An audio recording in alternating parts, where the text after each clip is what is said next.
शांति। ओम शांति। तो आज की मुरली सुनेंगे और मुरली में कोई भी बात मिक्स नहीं करेंगे ताकि आप लोगों को महावाक्य जैसे वैसे याद रहे। तो आज की मुरली है 16 नवंबर 2023। तो आज की मुरली से विशेष महावाक्य है, भारत हीरे जैसा था। भारत जो हीरे जैसा था, पतित बनने से कंगाल बना। पतित बनने से कंगाल बना, इसी फिर पावन हीरे जैसा बनाना है। मीठे दैवी झाड़ का सैंपलिंग लगाना है। भारत जो हीरे जैसा था, पतित बनने से कंगाल बना, इसे फिर पावन हीरे जैसा बनाना है। मीठे दैवी झाड़ का सैंपलिंग लगाना है। यह आज का बाबा का महावाक्य। और आज के मुरली से प्रश्न है, बाप का कर्तव्य कौन सा है? बाप का कर्तव्य कौन सा है जिसमें बच्चों को मददगार बनना है? बाप का कर्तव्य कौन सा है और जिसमें बच्चों को मददगार बनना है? तो ये प्रश्न का उत्तर हम मुरली से ध्यान से सुनेंगे। कहा बाबा, क्योंकि बाबा का जो प्रश्न है मुरली के आधार से होता है, तो अपने आप खुद ढूंढना कि इसका जवाब बाबा ने मुरली में क्या। इसलिए ध्यान से सुनना मुरली टोटल, लास्ट में पूछेंगे, ठीक है? तो आज के मुरली से गीत है, तुम ही हो माता पिता। ओम शांति। दुनिया में मनुष्य गाते हैं तुम माता पिता, परंतु किसके लिए गाते हैं यह नहीं जानते। यह भी वंडरफुल बात है। सिर्फ कहने मात्र कह देते हैं। तुम बच्चों की बुद्धि में है कि बरोबर यह माता पिता कौन है? यह परमधाम का रहवासी है। परमधाम एक ही है। सत्युग को परमधाम नहीं कहा जाता। सत्युग तो यहां होता है ना, परमधाम में रहने वाले तो हम सब है। तुम जानते हो हम आत्माएं परमधाम निर्वाण धाम देश से आती है।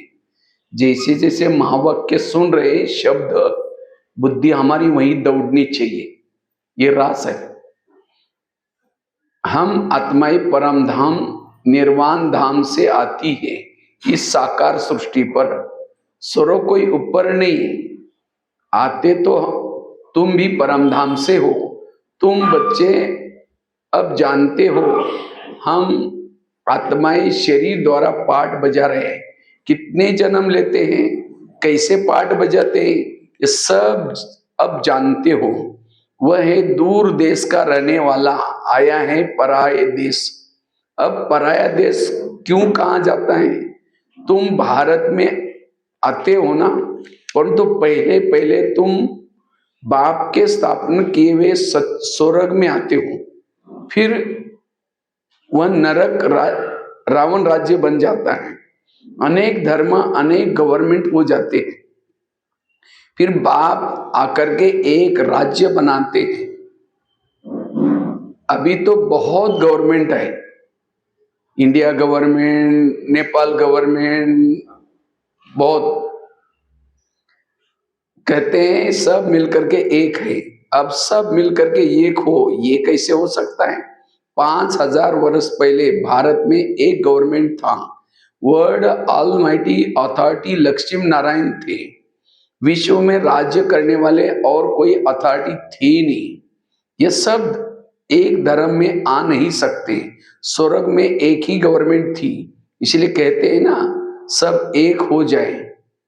अब बाप कहते हैं हम और सबका विनाश कराएं, एक आदि सनातन डीटी गवर्नमेंट स्थापन कर रहे हैं।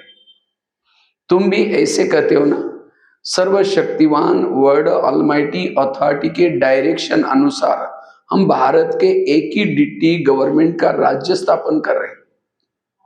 डीटी गवर्नमेंट के सिवाय और कोई एक गवर्नमेंट नहीं होती। 5000 साल पहले भारत में अथवा सारे विश्व में एक ही डीटी गवर्नमेंट थी। अब बाप आए हैं विश्व की डीटी गवर्नमेंट फिर से स्थापन करने। हम बच्चे उनके मददगार हैं। ये राज गीता में है। ये है रुद्र गीता ज्ञान यज्ञ। रुद्र निराकार को कहा जाता है, कृष्ण को नहीं कहेंगे। रुद्र नाम ही है निराकार का। बहुत नाम सुन मनुष्य समझते रुद्र अलग है और सोमनाथ अलग है। कल के मुरली में भी बहुत सारे बाबा के टाइटल दिए थे। तो अब एक डीटी गवर्नमेंट स्थापन होनी है। फिर इसमें खुश नहीं होना है कि हम स्वर्ग में जाएंगे ही। देखो नरक में मर्तबे के लिए कितना माता मारते हैं। ये नहीं होना कि स्थापना होने वाला इसलिए खुश नहीं होना, बाबा कहते हैं। लेकिन उसके लिए क्या करना है? पुरुषार्थ करना है, माथा मारनी है, मेहनत करनी है। एक तो मर्तबा मिलना, दूसरा फिर कमाते बहुत है। भक्तों के लिए तो एक ही भगवान होना चाहिए, नहीं तो भटकेंगे। यहां तो सबको भगवान कह देते हैं, अनेकों को अवतार मानते हैं। बाप कहते हैं मैं तो एक ही बार आता हूं। वहां तो शास्त्र में तो युग युग 24 अवतार, और पहले कहते हैं कि इसमें सब में व्यापी है, सर्वव्यापी है। फिर कहां से सारे पूरा खिचड़ी पकाई।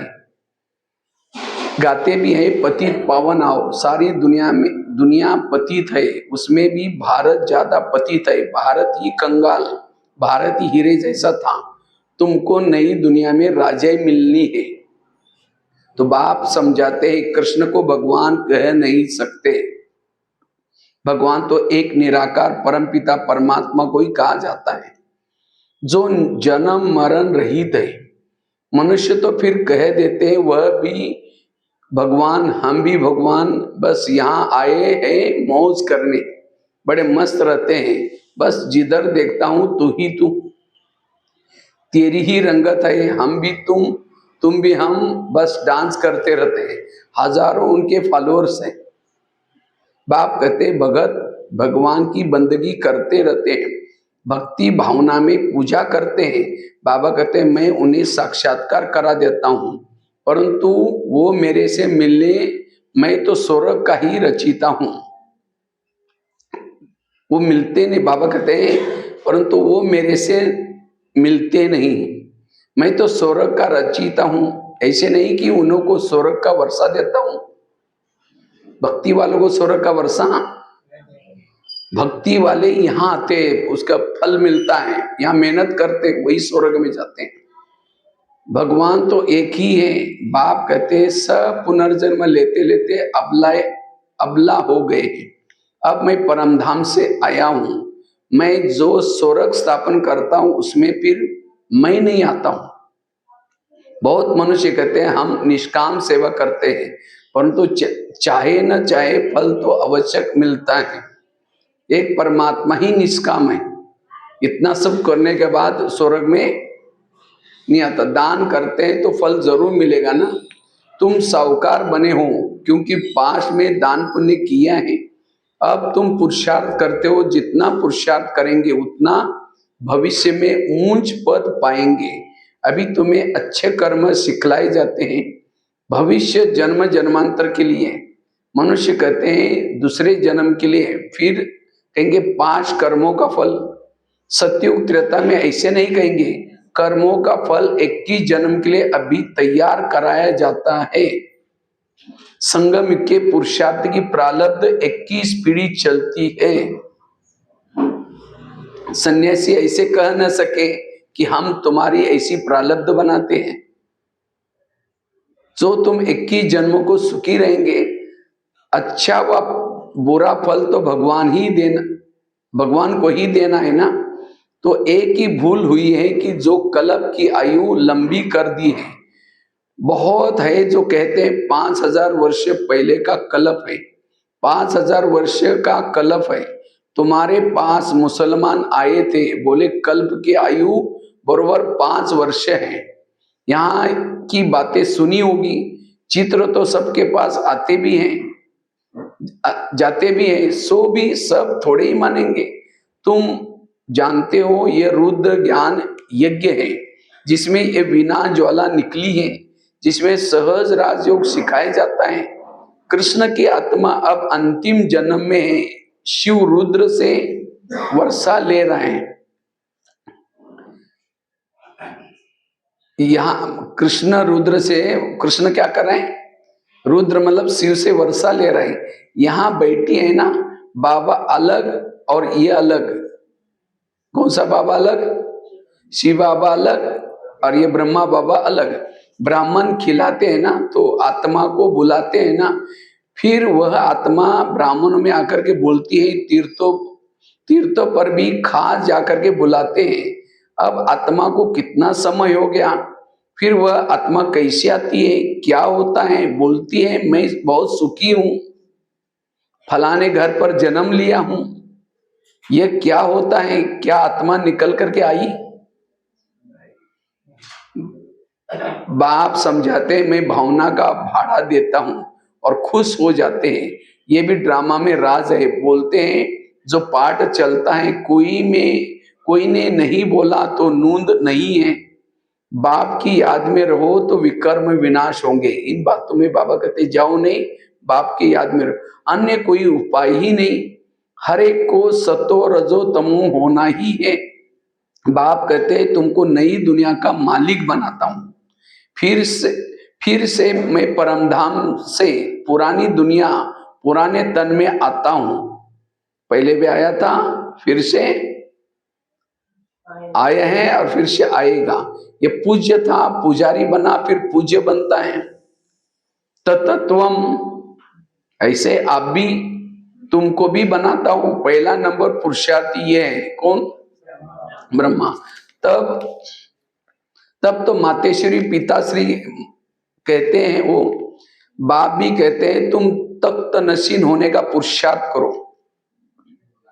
तख्त नशीन मतलब आत्मा के, इसलिए आज तिलक लगा जाना है। और तिलक केवल आज का दिन नहीं लगाना, लेकिन पूरा साल लगा करके रखना है। वो मिट जाता है, इसीलिए यादगार बनाने के लिए आए हैं। यह जगत अम्बा सबकी कामना पूर्ण कराती है। माता है ना, पिता भी होगा और बच्चे भी होंगे। तुम सबको रास्ता बताते हो, सब कामनाएं तुम्हारी पूरी हो जाती है सतयुग में। बाबा कहते हैं घर में रहते भी यदि पूरा योग लगाएं तो भी यहाँ वालों से भी ऊंचा पद, यहाँ वालों से मतलब मधुवन वालों से भी ऊंचा पद। बांधिया तो बहुत है। रात को भी होम मिनिस्टर को समझा रहे थे ना, इसके लिए कोई उपाय निकलना चाहिए जो इन अबलों पर अत्याचार न हो। परंतु जो 2-4 बार सुने तब ख्याल में आए, तकदीर में होगा ना तो मानेंगे। पेचीला ज्ञान है ना, सिख धर्म वालों को भी पता पड़े तो समझे। मनुष्य से देवता किए करत न लागे वार। एक ओंकार सतनाम, ये सब उनकी महिमा है। किसकी? शिव बाबा की। अकाल मूर्त ब्रह्म तत्व उनका तकत है। कहते हैं ना सिंहासन छोड़ करके आओ। बाबा का सिंहासन कौन सा है? परम दामा से छोड़ करके नीचे आओ। बाप बैठ समझाते हैं, सारी सृष्टि के आदि मध्य अंत को जानते हैं। ऐसे नहीं सबकी दिल को जानते हैं। भगवान को याद करते हैं कि सदगति में ले आओ, ले जाओ। बाबा कहते हैं मैं वर्ल्ड अलमार्टी डीटी गवर्नमेंट की स्थापना कर रहा हूं। ये जो पार्टीशन हुए हैं ये सब निकल जाएंगे। हमारे देवी देवता धर्म के जो है उनका ही कलम लगाना है। झाड़ तो बहुत बड़ा है, उसमें मिटे दैवी आत्माएं हैं, उनका भी सैंपलिंग लगाना है। अब अन्य धर्म वाले जो आते हैं वह कोई सैंपलिंग थोड़ी लगाते हैं। अच्छा, आज है सदगुरुवार, तो आज कौन सा दिन है? सदगुरुवार। बाप कहते हैं बच्चे श्रीमत पर चल करके पवित्र बनो तो साथ ले चलूं। आज डायरेक्शन दिया, श्रीमत प्रमाण चलेंगे, पवित्र बनेंगे, तब साथ में लेके चलूंगा। फिर चाहे मखमल की रानी बनो, चाहे रेशम की रानी बनो, वर्षा लेना है तो मेरी मत पर चलो। तो आज यही भी टीका लगाना है कि हमें चाहे कुछ भी हो जाए श्रीमत का उल्लंघन नहीं करेंगे, ये भी तिलक लगा देना। याद से ही तुम अपवित्र से पवित्र बनेंगे। अच्छा बाप दादा और मीठी मम्मा की शिकिल दे बच्चों को याद प्यार और सलाम मालेकुम। देखो आज भी याद पर बाबा ने अलग दिया। अच्छा बाप दादा और मीठी मम्मा के शिकिल दे बच्चों को याद प्यार और सलाम मालेकुम। अच्छा हम सभी मीठे मीठे शिकिल दे बच्चों की हमारे मीठे मीठे बाबा को भी याद प्यार गुड मॉर्निंग और नमस्ते नमस्ते, ऐसे बाबा को हमारा भी सलाम वालेकुम।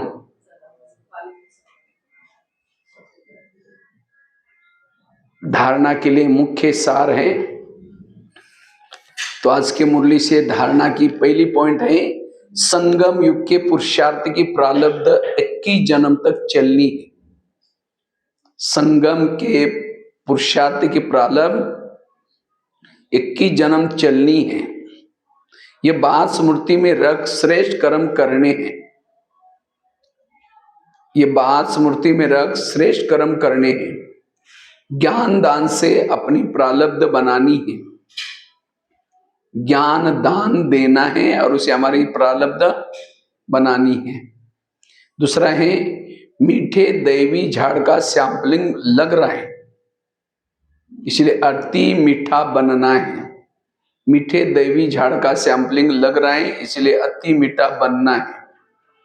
तो आज के मुरली से वरदान है, ब्राह्मण जन्म की विशेषता। ब्राह्मण जन्म की विशेषता और विचित्रता को स्मृति में रख। ब्राह्मण जीवन की विशेषता और विचित्रता को स्मृति में रख। सेवा करने वाले साक्षी भव। ब्राह्मण जन्म की विशेषता और विचित्रता को स्मृति में रख, सेवा करने वाले साक्षी भव। इसका विस्तार है, ये ब्राह्मण जन्म दिव्य जन्म है। साधारण जन्मधारी आत्माएं अपना बर्थडे अलग मनाती है, मैरिज डे फ्रेंड डे अलग मनाती है, लेकिन आपका बर्थडे भी वही, मैरिज डे भी वही, मदर डे भी वही, फादर डे भी वही, एंगेजमेंट डे भी वही, एक ही सब कुछ है। इसलिए विचित्र ब्राह्मण, विचित्र स्मृति बाबा ने कहा। मैरिज डे भी हमारे बाबा का साथ मैरिज भी, जिस दिन ज्ञान में आए मैरिज भी हो गया, जिस दिन ज्ञान में आए उसी वही बर्थडे, वही हमारा मदर डे, फादर डे, सब कुछ वही है। क्योंकि आप सबका वायदा है, एक बाप दूसरा न कोई। तो इस जन्म की विशेषता और विचित्रता को स्मृति में रख, सेवा का पाठ बजाओ। सेवा में एक दो के साथी बनो, लेकिन साक्षी होकर के साथी बनो। जरा भी किसी में विशेष झुकाव ना हो, ना पति के साथ ना बच्चों के साथ। कोई मेरे नहीं है और है सब मेरे है, ऐसे नहीं मेरे नहीं भर करके ले पानी गुस्से से, वो नहीं करना है। आज के मुरली का स्लोगन है, बेपरवाह बादशाह बन। बेपरवाह बादशाह वह है जिनके जीवन में निर्माणता और अथॉरिटी का बैलेंस हो। बेपरवाह बादशाह वह है जिनके जीवन में निर्माणता और अथॉरिटी का बैलेंस हो। बेपरवाह बादशाह वह हैं जिनके जीवन में निर्माणता और अथॉरिटी का बैलेंस हो। ये थी आज की बाबा की मुरली। तो आज के मुरली से प्रश्न था, बाप का कर्तव्य कौन सा है जिसमें बच्चों को मददगार बनना है। तो मुरली से सभी ध्यान से सुना होगा, क्योंकि मुरली में प्रश्न का जवाब आया है। तो क्या था जवाब? अथॉरिटी द्वारा डीटी वर्ड स्थापन करना, इसके बाद का मददगार बनना। देख के तो नहीं बोल रहे, नहीं तो पहले मुरली पढ़ के तो।